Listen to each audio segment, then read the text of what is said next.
السلام علیکم، میں محمد الکرنین اور اپنے یوٹیوب چینل نو سائیڈ کے ساتھ۔ اگر آپ میرے چینل کے اوپر نئے ہیں تو پلیز سبسکرائب کیجئے، کمنٹ کیجئے اور لائک کے بٹن کو دبا دیجئے۔ پاکستان میں 8 فروری کو ہونے والے الیکشنز کے حوالے سے ہم آپ کو اس اپنی سیریز کے اندر گراؤنڈ ریئلٹیز کے بارے میں بتا رہے ہیں کہ کسی بھی حلقے کے اندر اس وقت کیا سچویشن چل رہی ہے۔ آج کیونکہ 27 جنوری ہے تو ہم یہ بات 27 جنوری تک کے مطابق کر رہے ہیں۔ یہ ہمارا فائنل انالیسس نہیں ہے، فائنل ہماری یہ بات نہیں ہے کہ اس حلقے کے اوپر آخر میں جیتے گا کون، ہارے گا کون۔ ہمارے انالیسس کے مطابق وہ ہم انشاءاللہ آپ کو الیکشن سے 2 سے 3 دن پہلے دوبارہ دیں گے۔ ابھی تک وہاں پر اس حلقے کے اندر کیا کچھ ہو رہا ہے وہ میں آپ کو تھوڑا شیئر کر دیتا ہوں۔ اس سیٹ کے اوپر راؤ محمد اجمل صاحب پچھلی دفعہ MNA کے الیکشن لڑے تھے اور وہ مسلم لیگ نون کے اوپر ٹکٹ کے اوپر جیت گئے تھے۔ اس دفعہ بھی پہلے شاید یہ خیال کیا جا رہا تھا کہ ان کے جو بیٹے ہیں وہ شاید الیکشن لڑیں، لیکن مسلم لیگ نون نے راؤ محمد اجمل صاحب کو ہی یہاں پر مسلم لیگ نون کا ٹکٹ جاری کیا اور ان کو کہا ہے کہ آپ اس سیٹ کے اوپر دوبارہ خود الیکشن لڑیں۔ یہاں پر ان کا جو مقابلہ ہے اس دفعہ وہ جو شاہ مقیم گروپ ہے، ان کے جو بڑے ہیں قائد ہیں جناب حیدر رضا، جناب سید رضا علی گیلانی صاحب، سید رضا علی گیلانی کے ساتھ ان کا اس سیٹ کے اوپر مقابلہ ہو رہا ہے۔ پچھلی دفعہ یہاں سے سید حسنین سبتین، یہاں پر پچھلی دفعہ گلزار سبتین صاحب نے PTI کے ٹکٹ کے اوپر MNA کا الیکشن لڑا اور تقریباً 90,000 ووٹ انہوں نے لیے تھے اس سیٹ کے اوپر۔ اس دفعہ ان کی ڈیتھ کے بعد ان کے جو بھائی ہیں سید گلزار حسنین صاحب وہ یہاں پر MPA کے کینڈیڈیٹ ہیں۔ تو اس طرح سے پچھلی دفعہ جو پاکستان تحریک انصاف کا گروپ تھا وہ اس دفعہ بھی پاکستان تحریک انصاف کے ساتھ اسی طرح سے مل کر الیکشن لڑ رہا ہے۔ یہاں پر جو سید رضا علی گیلانی صاحب ہیں ان کے لیے بڑی کچھ پازیٹیو چیزیں ہوئی ہیں، اور اس دفعہ کچھ ایسی چیزیں ہوئی ہیں جو خود پاکستان تحریک انصاف سینٹر میں لاہور میں یا اسلام آباد میں بیٹھے ہوئے وہ ایکسپیکٹ نہیں کر رہی تھی کہ اس طرح کا ریئیکشن یہاں پر آ سکتا ہے اس سیٹ کے اوپر۔ پہلے ہم تھوڑا سا بات کر لیتے ہیں راؤ محمد اجمل کی۔ راؤ محمد اجمل صاحب یہاں ان کا ایک MPA کے درمیان اختلاف چل رہا ہے، کیونکہ ان کا جو بیٹا ہے سعد اجمل وہ خود یہاں پر آزاد حیثیت میں الیکشن کنٹیسٹ کر رہے ہیں اور یہ اپنے بیٹے کو سپورٹ کر رہے ہیں، لیکن مسلم لیگ نون نے یہاں پر ٹکٹ کسی اور کو دیا ہے جو نون لیگ کے امیدوار ہے علی عباس کھوکھر، ان کو یہاں پر ٹکٹ جاری کیا ہے۔ لیکن جو راؤ اجمل صاحب ہیں علی عباس کھوکھر کی حمایت نہیں کر رہے بلکہ اپنے بیٹے راؤ سعد اجمل کی حمایت کر رہے ہیں۔ اس اختلاف کی وجہ سے یہاں پورے اس حلقے کے اندر بڑی نون لیگ کے اندر بڑا جو دباؤ پایا جاتا ہے MNA کے اوپر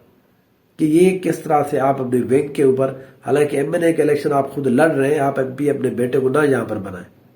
لیکن راؤ محمد اجمل ابھی تک 27 جنوری تک کے مطابق یہاں پر اپنے بیٹے کے ساتھ وہ کمپین کر رہے ہیں اور اپنے بیٹے کی کمپین کر رہے ہیں۔ اس وجہ سے یہاں پر مسلم لیگ نون جو ہے وہ تھوڑا سا یہاں پر جس کو آپ کہیں کہ پریشانی کا شکار ہے یہاں پر، لیکن ان کو بہرحال جو انہوں نے جو سپورٹ ہے ان کی پرانے یہاں سے وہ جیتے ہوئے ہیں، مسلم لیگ کا گڑھ بھی رہا ہے جی، وہاں پر انہوں نے اپنے کمپین سٹارٹ کی ہے جس کے میں لاہورے والے بمبی، شاہ یکا، کوٹ لال خان، D4، D25، قلعہ سودا سنگھ، بھٹا محمد، اختر آباد، یہ وہ ایریاز ہیں جہاں پر راؤ محمد اجمل صاحب کو ابھی تک اچھا ایک رسپانس ملا ہے، اچھی ان کی سپورٹ وہاں پر موجود ہے۔ اب ہم تھوڑا سا بات کرتے ہیں جناب سید رضا علی گیلانی کی۔ یہ میں نے آپ کو پہلے بھی بتایا ہے، یہ شاہ مقیم گروپ کے یہ قائد ہیں، ہیڈ ہیں، اس دفعہ یہاں پر یہ MNA کا الیکشن لڑ رہے ہیں۔ پہلے یہ MPA کا الیکشن لڑ چکے ہیں اور یہ ایک دفعہ صوبائی وزیر بھی رہ چکے ہیں۔ یہاں پر ان کے لیے 2 سے 3 بڑی اہم چیزیں ہوئی ہیں۔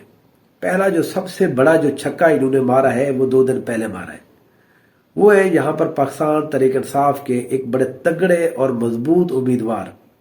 جو MNA کے امیدوار تھے جناب سید علی کامران کرمانی صاحب، کیونکہ یہاں پر کرمانی برادری کافی ساری بیٹھی ہوئی ہے اور وہ یہاں پر MNA کے کینڈیڈیٹ تھے، لیکن پاکستان تحریک انصاف کو ان کو اس سیٹ کے اوپر ٹکٹ نہیں جاری کیا۔ پچھلے 4 سے 5 دن تک وہ اپنے اندر ایک بحث کرتے رہے، ان کی گفت جدید ہوتی رہی۔ کل جا کر انہوں نے باقاعدہ طور کے اوپر یہاں پر سید رضا علی گیلانی صاحب کی حمایت کا اعلان کیا ہے۔ یہ پی ٹی آئی کا اتنا بڑا دھڑا دوبارہ سے اپنے خود پی ٹی آئی کے ساتھ مل جانے کی وجہ سے یہاں پر سید رضا علی گیلانی کی پوزیشن اور اس کا مومنٹم بہت اچھا ہو گیا ہے۔ یہاں پر دوسرا جو ان کو ایک پازیٹیو چیز ملی ہے وہ ہے یہاں پر المحسن گروپ، جس کو نجم سیٹھی صاحب کی جو وائف ہے جگنو محسن صاحبہ، جو پچھلی دفعہ ایم پی اے آزاد حیثیت میں منتخب ہوئی تھی،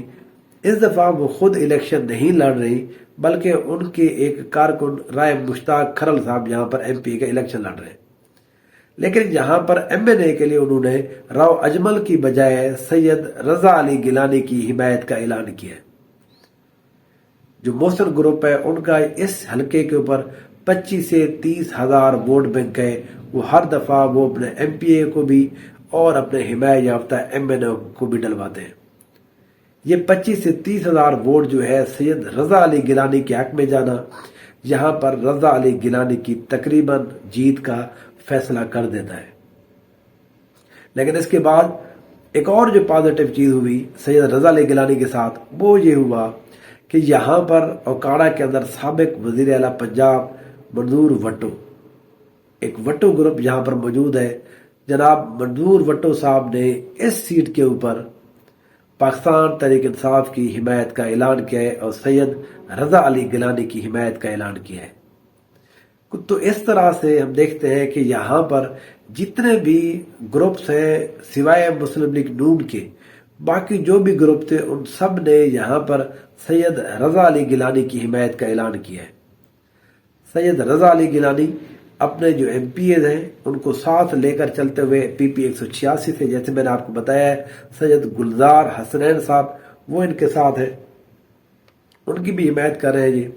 یہاں پر سید رضا علی گیلانی صاحب کا جو ایک گیلانی پورا خاندان ہے وہ سیاسی اختلاف رکھتا ہے یہاں پر۔ انہوں نے بھی پرسوں یہاں پر اعلان کر دیا ہے کہ لیکن وہ اس دفعہ انہوں نے کہا ہے کہ اپنے سیاسی مخالف سید رضا علی گیلانی کی اس دفعہ حمایت کریں گے۔ بہت سارے لوگ میں نے آپ کو کہا ہے کہ سید رضا علی گیلانی کی حمایت کر رہے ہیں، لیکن ان کے مقابلے میں اس سیٹ کے اوپر راؤ اجمل صاحب اپنے بیٹے کی ایک سیٹ کے لیے پوری مسلم لیگ نون کو داؤ پہ لگا چکے ہیں۔ اب تک کے مطابق یہاں پر جو صورتحال ہے اس کے مطابق یہاں پر سید رضا علی گیلانی بالکل وننگ پوزیشن میں ہے۔ پاکستان تحریک انصاف کا ووٹ بینک 4 سے 5 بڑے تگڑے بندوں نے، بڑے تگڑے گروپس نے ان کی حمایت کا اعلان کیا ہے۔ تو یہ وہ سیٹ ہے جس کے اوپر میں ابھی سے اپنا انالیسس دے رہا ہوں کہ اس سیٹ کے اوپر سید رضا علی گیلانی آج سے جیت چکے ہیں۔ راؤ اجمل صاحب کے لیے کوشش کی جا رہی ہے یہاں پر کہ ان کا کوئی اپنا ایم پی اے کے ساتھ کوئی جس کو کہتے ہیں کہ آپس میں بات چیت ہو جائے، لیکن ابھی میرا یہ خیال ہے کہ اب وہ دیر ہو چکی ہے، کیونکہ دوسرا گروپ اتنا زیادہ مضبوط ہوتا جا رہا ہے اپنے اندر۔ اب ان کو اختلاف، ان کو لگ رہا ہے کہ شاید ہماری وجہ سے، کوئی کہتا ہے کہ اس کی وجہ سے، کوئی کہتا ہے اس کی وجہ سے یہاں پر پرابلم آ رہے ہیں۔ لیکن ایکچولی یہ ہے کہ راؤ اجمل صاحب کی ایک چھوٹی سی سیاسی غلطی جس وجہ سے مسلم لیگ نون اس سیٹ کے اوپر یہاں پر اب کے بعد سیٹیں ایم پی اے بھی اور ایم این اے پورا کا پورا ہارنے کی پوزیشن میں ہے۔ یہاں پر اصل فیصلہ جو ہے وہ عوام کرے گی اور وہ ہوگا 8 فروری کے الیکشن میں۔ ابھی تک کے مطابق اس سیٹ کے این اے 137 سے مجھے اجازت دیجیے۔ اس حوالے سے کوئی نئی اپڈیٹ ہوگی انشاءاللہ آپ کے ساتھ شیئر کیا جائے گا۔ میرے ساتھ رہیے۔ Thank you so much.